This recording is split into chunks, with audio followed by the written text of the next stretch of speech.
मथुरा में याद होगा, दो भाई जो हैं उन्होंने मंदिर में जाकर नमाज पढ़ दी, तो एक बड़ा वर्ग खड़ा हो गया कि क्या हो गया, मंदिर के अंदर नमाज पढ़ दी है तो ये तो सेक्युलर भारत है।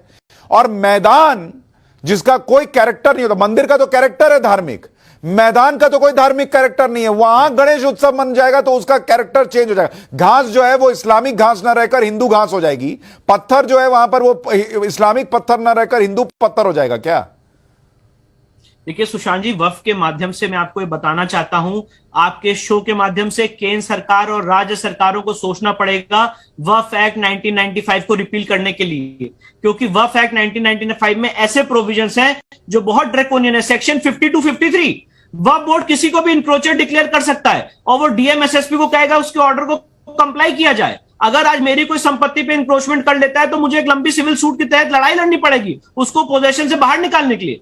पर यहां पे वक्फ बोर्ड के लिए ऐसा सिस्टम नहीं है। अगर वक्फ बोर्ड को लग गया कि आपने उसकी संपत्ति पे आके बैठ गए हैं तो वो इमीडिएटली डीएम एसएसपी को ऑर्डर इशू कर सकता है under section 52, 53 of the Waqf act 1995, आपको निकालने का आदेश पारित कर सकता है और DM SSP has to comply with that order. इसके बाद हमारे हिंदू देवी देवताओं के लिए कोर्ट में जाने के लिए लिमिटेशन है, मियाद है कि आप एक समय सीमा के अंदर आ सकते हैं। वक्फ बोर्ड के लिए सेक्शन 108 में कोई मियाद ही नहीं है, आप कभी भी कोर्ट में आ सकते हैं। ये कौन सा कानून है? सेक्शन 89 में अगर आप वक्फ बोर्ड के खिलाफ कोई केस फाइल करना चाहते हैं तो आपको नोटिस देनी पड़ेगी, जस्ट लाइक पैरेलल गवर्नमेंट जो सीपीसी के सेक्शन 80 में व्यवस्था है।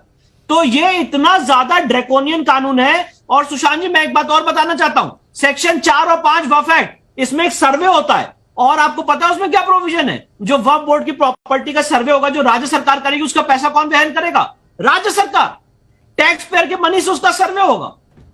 नहीं तो विष्णु भाई, मैं जब ये केस चल रहा था ज्ञानवापी वाला और 1991 का वर्शिप एक्ट बार बार चर्चा में आ रहा था, तो कई लोग ये पूछ रहे थे और चर्चा भी हो रही थी कि सो कॉल्ड सेक्युलरिज्म के नाम पर ये 1991 का वर्शिप एक्ट जैसी चीज कैसे बनाई जा सकती है? ये तो सेक्युलर है ही नहीं मूलभूत तौर पर।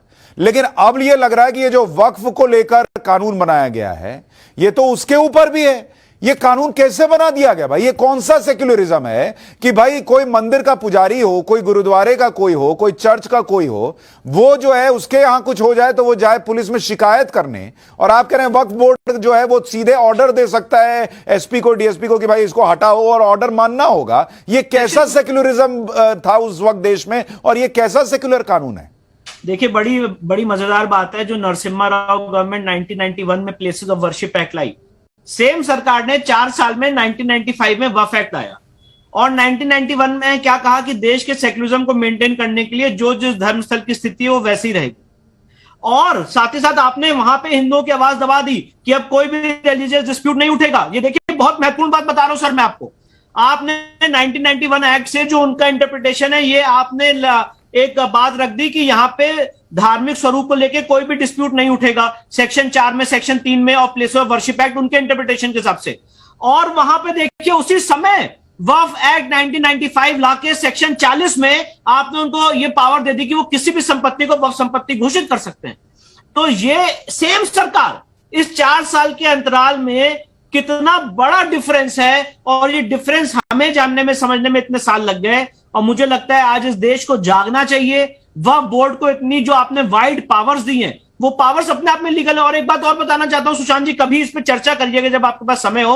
वक्फ बोर्ड में बैठता कौन है और वक्फ ट्राइब्यूनल में कौन बैठता है? आप आज मुझसे एक्सपेक्ट करते हो कि अगर आप मेरी संपत्ति को वक्फ संपत्ति घोषित कर दोगे तो उसको मैं चैलेंज क्या करूंगा? वक्फ ट्राइब्यूनल में, जहां पे वो शरिया कोर्ट है, जहां पे आज तक हमेशा वही लोग बैठेंगे जो इस्लामिक लॉ को जानने वाले।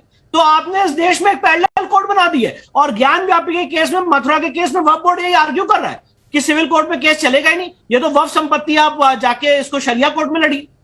तो ये जो आपने सिविल कोर्ट की पावर्स ले ली, पहली बात तो हमारा ये, मैं सिर्फ उनका इंटरप्रिटेशन बता रहा हूं कि आपने ऐसा लॉ बनाया ही क्यों है जो एक ऐसी समस्या क्रिएट कर रहा है। वक्फ ट्राइब्यूनल, वक्फ बोर्ड, सेक्शन 40, सेक्शन 52, 53 इंक्रोचमेंट का प्रोविजन, पब्लिक सर्वेंट का प्रोविजन सेक्शन 101 में, सेक्शन 108 में लिमिटेशन का प्रोविजन, ये सेक्शन 89 में नोटिस देने का प्रोविजन, ये तो आपने एक पैरेलल गवर्नमेंट क्रिएट कर दी है। और क्या मैं आपके चैनल के माध्यम से पूछना चाहता हूं, क्या ऐसी कोई व्यवस्था कोई मुझे इस देश का लीगल ल्यूमिनरी बताए?